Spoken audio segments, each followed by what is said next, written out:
ನನ್ನೆಲ್ಲ ಬಂಧುಗಳೇ, ಇವತ್ತೇನು ನಮ್ಮ ಕೇಂದ್ರ ಸರ್ಕಾರದ ನಾಟಕ ಅಕಾಡೆಮಿ ಧ್ವನಿ ಮತ್ತು ಬೆಳಕು ಕಾರ್ಯಕ್ರಮಕ್ಕೆ ನಿಜವಾಗಲೂ ತಮ್ಮೆಲ್ಲರಿಗೂ ಹಾರ್ದಿಕ ಸ್ವಾಗತ ಬಯಸ್ತಾ, ಇವತ್ತು ನಮ್ಮ ಪಕ್ಕದಲ್ಲಿ ವಿಶೇಷಿತವಾಗಿ ನಮ್ಮ ಹೊಸಪೇಟೆ ಹುಡುಗರಿ ಸ್ಥಳೀಯ ಕಲಾವಿದ, ಇವನೇನು ಹೊಸಪೇಟೆ ಹುಡುಗ ಅಂದ್ರೆ ಸ್ಥಳೀಯ ಕಲಾವಿದ, ನಮ್ಮ ಹುಡುಗ ಯಾರೋ ಹೀರೋಯಿನ್ ಮೆಚ್ಚಿ ಅವ್ರಿಗೆ ಹರಸಿ ಹಾರೈಸೋದಲ್ರಿ, ನಮ್ಮ ಹೊಸಪೇಟೆ ಹುಡುಗಿಗೆ ಹರಸಿ ಹಾರೈಸಿ ಆತಗೆ ಶುಭ ಕೋರಿ ಆತಗೆ ಆಶೀರ್ವಾದ ಮಾಡ್ಬೇಕು.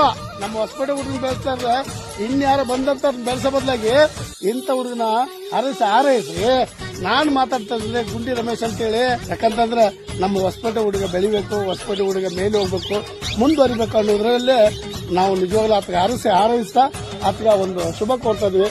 ದೇವ್ರಿಗೆ ಹುಡುಗಿಗೆ ಒಳ್ಳೇದ್ ಮಾಡ್ಲಿ, ನಿಮ್ಮೆಲ್ಲರ ಆಶೀರ್ವಾದ ಆತ ಮೇಲೆ ಇರಲಿ ಅಂತೇಳಿ ನಾನು ನಿಮ್ಮಲ್ಲಿ ಕೇಳ್ಕೊತಾ ಇದ್ದೀನಿ. ನಿಮ್ಮೆಲ್ಲರಿಗೂ